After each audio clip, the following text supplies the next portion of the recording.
Now here is question 7, says a reaction scheme is shown in figure 7.1, and here is the whole reaction scheme. The reagents needed for reaction 2 and 3 are stated. So here you can see that the reaction 2, the reagent is given, and for reaction 3 also the reagent is given. Reaction 5 takes place when the ethylamine is mixed with compound V. No special conditions are required. Now that's for the reaction 5. And let's see, where is the reaction 5? Yes, reaction 5 is here, where the ethylamine is reacting with compound V, and the reaction 5 does not need any special conditions. So that's the information given. Now identify compound U which contains only 3 elements here. Now let's see, where is compound U? Yes, compound U is here, which on a reaction 1 is going to produce carboxylic acid, and with the LiAlH4, which an reducing agent produces ethylamine. So what should be the starting material here which produces ethylamine on reduction? We need to understand that this is a reducing agent which produces ethylamine. So on reduction, if ethylamine is produced, there should be some reagent here which on adding hydrogen produces NH2 and C2H5. Here we can see that methyl group is already present, so methyl group should also be present here in U, but in the second carbon atom on reaction 1 it produces carboxylic acid, and on the reaction 2 it produces ethylamine. So here there should be the nitrile group, because on reaction 1 hydrolysis it produces carboxylic acid, and on reduction the carbon and nitrogen both undergoes reduction, hydrogen is added and produces ethylamine. Yeah, so compound U should be the ethyl nitrile, ethane nitrile. So CH3CN, ethane nitrile should be here. So CH3CN is the compound U. Now describe the reagents and conditions for reaction 1. Now as I've already told you that reaction 1 is an hydrolysis reaction where the OOH is added. So we can give the reagents for the hydrolysis, and that is dilute hydrochloric acid, or we can say HCl plus a water. We can also write that, plus heat and reflux is needed. So heat with reflux is the condition, and the reagents are dilute hydrochloric acid. In place of dilute hydrochloric acid, even if you are writing hydrochloric acid in aqueous form, that is also acceptable. And the next question is identify compound V. Now let's see, what is compound V? Yes, compound V is here, which is reacting with ethane amine to produce the compound shown here. So now we can see that this part of the group here is from the ethylamine. What about compound V? Compound V gives us this part of the molecule. Now if that is the part of the molecule, so that shows that compound V should be some carbonyl group which gives CH3CO. So CH3CO should be there. Now that easily gets bonded to the amine group. That shows here it should be the chloride group. So this is acyl chloride, which on reaction with the ethylamine is going to produce this compound. Now we can say that again, this is an elimination reaction also, or we can say it is bonding of two compounds, joining of two compounds, eliminating out a smaller molecule to form a bigger compound. That is also here. So compound V is an acyl chloride, and here we write it is as CH3COCl, because the compound should contain 2 carbon. So CH3COCl. Now complete the equation for reaction 3. Reaction 3 is this, where the carboxylic acid is reacting with a chlorinating agent SOCl2. So chlorinating agent is the one which produces acyl chloride. So this is how it's going to produce the acyl chloride, but out of this chlorine is used and the carbonyl group is used. So whatever we are left with is this SO, that is sulfur oxygen, and OH of the carboxylic acid. Now what are the byproducts which are going to form from this remaining part is the SO2, that is sulfur dioxide, and also we are left with one more chlorine and hydrogen, so that's going to form hydrochloric acid. So this is the whole reaction. We can see that it is already balanced, so we don't need to balance it. Okay, identify compound W. Let's see what is compound W. Okay, compound W is here, which is going to again react with ethanamine to produce this compound. Now we can see that C2H5NH2, that is this part of the compound, is already from the ethanamine, and another ethyl group we are adding. Now if we are adding one more ethyl group, then the compound W also should have the ethyl group, that is C2H5. But then what else should be there which is replaced from this ethyl group and taken up by NH? Now that can be any halo compound as far as I understand. So it can be a bromo compound or a chloro compound. So here it is bromoethane I'm using, but you can use chloroethane also. Now let me explain you how does this reaction occurs. This is actually a simple substitution reaction, nucleophilic substitution reaction, where C2H5Br can react, that is bromoethane can react with any amine ammonia compound to form a simple amine compound, that is C2H5NH2 here, producing the byproduct of HBr. But if an excess of the halo compound is present and it is further reacted, then this nitro compound changes into a secondary amine compound where one more ethyl group can be bonded to it. So for one more ethyl compound, yeah, so compound W should be C2H5Br. So they've asked only about the compounds. I'm just giving you the compound, but the reaction also I have shown you. Now describe the conditions for reaction 4. Now we should understand that if we are undergoing this reaction, it should have an ethanolic background, ethanol as in solvent, because if aqueous solvent is used, then the Br is replaced by the hydroxyl group, that is OH, and amine group won't be added to it. So ethanolic is required definitely, and it should be heated in a sealed tube, with pressure. That is definitely required. Heating under pressure will add the one more ethyl group to produce a secondary amine, and this is how the reaction occurs. Let's go ahead with the next part. It says suggest the reagent needed for reaction 6. Now let's see what is reaction 6 here. Okay, reaction 6 is this, where this compound is changing to the another bigger compound. Now what's the difference? We can see that the CO group, here we have COCH3 at the end, the CO group is changing to a simple ethyl group, that is the oxygen is replaced by the hydrogen here, that is the COCH3 is going to change to CH2CH3, which is producing C2H5 here. So if we are adding hydrogen and removing oxygen, that is a simple reduction reaction. And a very good reducing agent is LiAlH4. This is the best reducing agent. So reagent needed in reaction 6 is LiAlH4, which is a reducing agent. Here conditions are not asked, but if the conditions are asked, we can write that it should occur in dry ether. But as no conditions are asked, only the reagent is asked, so we don't need to write the conditions, that is dry ether, heating is not required. Okay, complete table 7.1 by adding the reaction numbers 1, 2, 3, 4, 5 and 6 to the right hand column, that is here. Use the reaction numbers given in figure 7.1. Each of the numbers should be used once only. Now once only is important.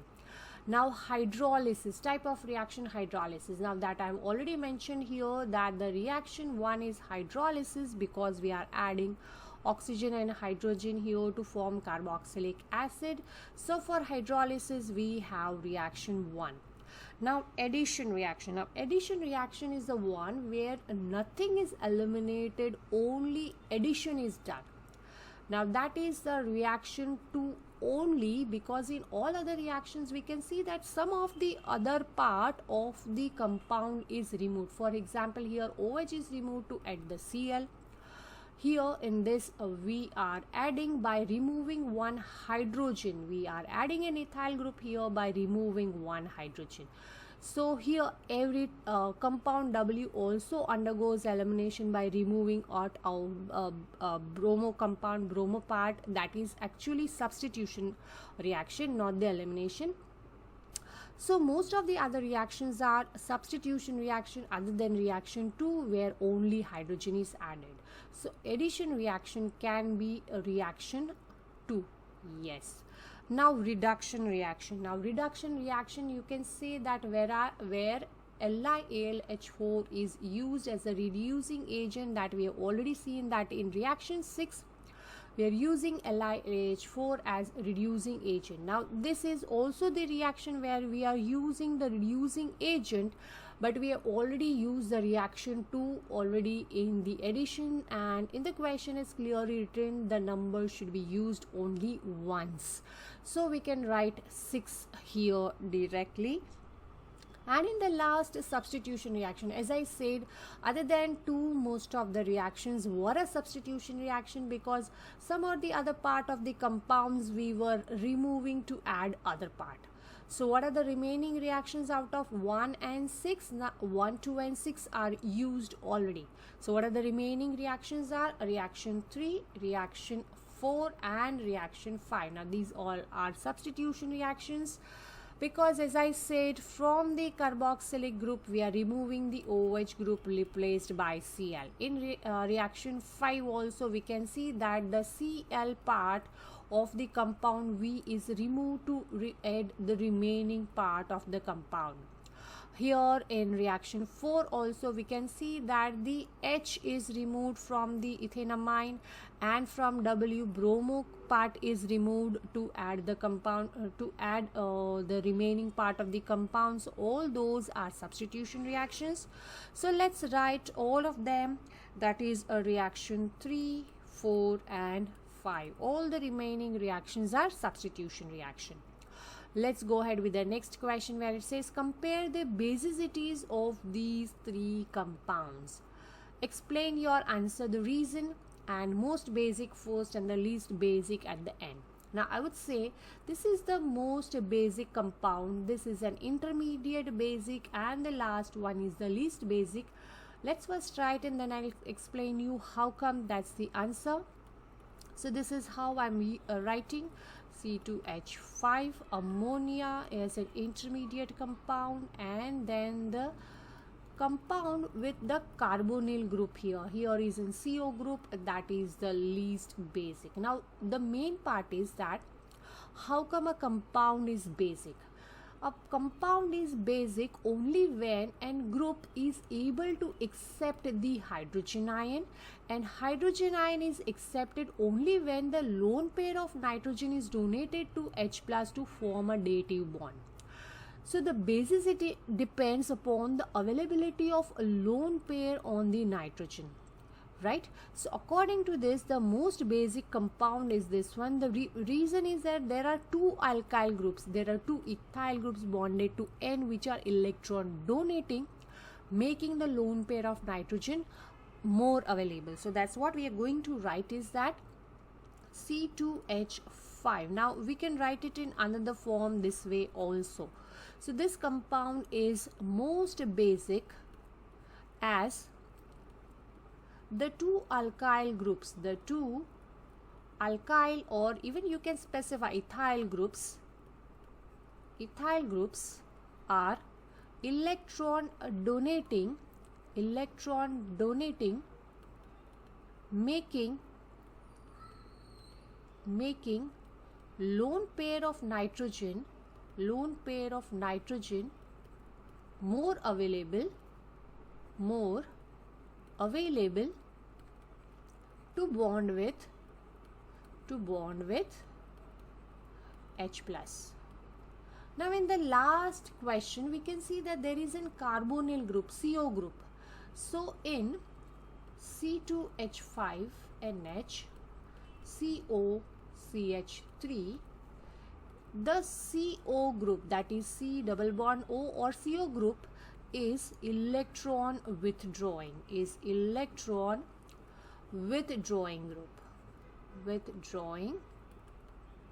group. So the lone pair of nitrogen is delocalized on CO group, hence less available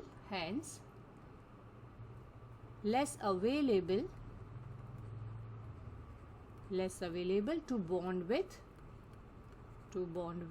H plus, that is hydrogen ion or proton you can say. So this is how it can be described. In short, any compound where the lone pair of nitrogen is more available to bond with the hydrogen ion is more basic, and where it is less available is less basic, and that depends on the positive inductive effect of the groups directly bonded with the nitrogen. If the groups bonded to nitrogen are electron donating, then the lone pair is easily available to bond with the hydrogen ion, and the opposite if it is electron withdrawing. Let's go ahead with question 8. It says an aqueous solution of phenol is acidic at 298 Kelvin. Explain why phenol is more acidic than water. Now the reason being is that if a substance is acidic, that shows that it should be able to donate the hydrogen ion to any other substance. Now that is possible when the OH bond will break easily to donate the hydrogen ion out of the OH group.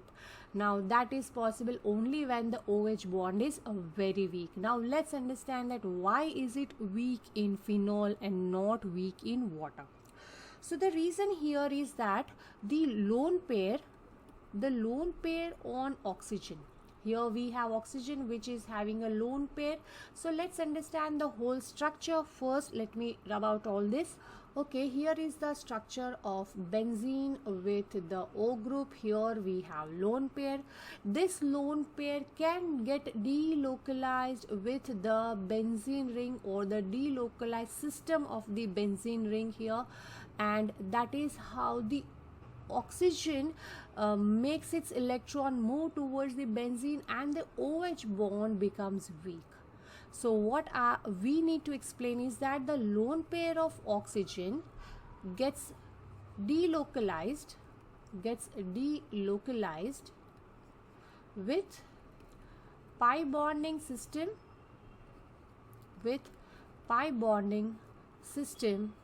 of benzene. This makes OH bond weaker and also stabilizes the intermediate phenoxide ion, Now what is a phenoxide ion? As we have already drawn a structure here, so if H is donated out here, the intermediate phenoxide ion will have a structure like this. So this is the intermediate phenoxide ion. If this is stable, the H plus cannot rebond here, and that's why the H plus is donated, that is proton is donated, and the phenol acts as an acid. So this is how you're going to explain for the 2 marks. 2 important points. The lone pair of oxygen gets delocalized, and the second thing is that OH bond gets weaker. That are the 2 important points you need to mention for the 2 marks here. Now name the two products formed when phenol reacts with excess bromine. Now excess bromine, if phenol is reacting, then as phenol, the OH group is electron donating, it will easily make the bromine bond at the 3 positions, that is 2, 4 and 6 position. Now this is the first position, so this is going to be second, fourth and sixth. So these 3 positions are occupied by bromine when phenol reacts with excess of bromine. So name of the product is 2,4,6 tribromophenol. It's 2,4,6 tribromophenol. Now what about the second product? The second product is, as we know that if bromine is bonded to 3 of the position, then 3 hydrogen are substituted from the benzene ring. So this 3 hydrogen and the 3 bromine from the Br2 as an reactant is going to form hydrogen bromide. So hydrogen bromide is the byproduct. So we'll write hydrogen bromide as the second product. Now let's go ahead with the second part. It says, draw the structures of 2 isomeric organic products with MR 139, that is relative molecular mass 139, that are formed when phenol reacts with nitric acid at room temperature. Now that is going to react, that nitric acid is a dilute. You can see it's written here aqueous, so it's a dilute nitric acid, and says it forms 2 isomeric organic products when dilute nitric acid reacts with phenol. Now we need to understand that if we have a phenol have already an OH group present on it. Now if phenol already have an OH group present, that OH is an electron donating group. Now electron donating group is going to direct the incoming group on second and fourth position. Now if it directs the incoming group on second and fourth position, that shows from nitric acid the nitro group is going to get bonded on the second position of the phenol and the fourth position of the phenol. So here we have 2 isomeric products where we have a phenol and the nitro group will be bonded on the NO2 group, and the nitro group will be bonded on the second position of the phenol, that is benzene ring. And for the next isomeric product, we need to bond the OH group on the fourth position of the nitro group. So this is how it's going to form the 2 isomeric products. Now let's see what is the next compound here. Next question. Write the question for the reaction between phenol as here and sodium metal. Now as we said, phenol is acidic, and also normal alcohol also reacts with the sodium metal to form an sodium salt. So let's write this C6H5OH that reacts with sodium metal to form an sodium phenoxide, that is the salt formed. So C6H5O minus and Na plus. H is replaced by Na. Now where the H will go? H is going to form hydrogen gas, which is released as bubbles, can be seen as bubbles. But to balance, we need to add 2 here because 2 hydrogen will form the hydrogen gas. So in that case, we need to add 2 here also and 2 here also to balance it. So this is a balanced reaction. Let's go ahead with the C part. So here is a C part. Let's see the whole question. Okay. Phenol can be produced by phenylamine in 2-step synthesis. Now this is phenylamine. The last product is phenol. Intermediate compound is formed. So step 1 and step 2 is going to give us phenol. Describe the reagents and conditions needed in each step. Now I always tell my students that this is a very important reaction. Everyone should remember that is phenylamine is forming a diazo compound, that is N2+, which on warming forms phenol. that is the synthesis step we should always remember for the synthesis of phenol, because this is the only reaction that produces phenol. In A levels we are not studying any other reaction which produces phenol. So these are the steps. Okay, so reagents for the first step here, that is an HNO2 nitrous acid is required, but nitrous acid is unstable and cannot be produced directly. So in option we can also write that sodium nitrite and HCl is required to produce HNO2. Yes, and the conditions required is temperature less than 10 degrees is required. Now we need to maintain temperature less than 10 degrees to form an diazo compound with benzene here.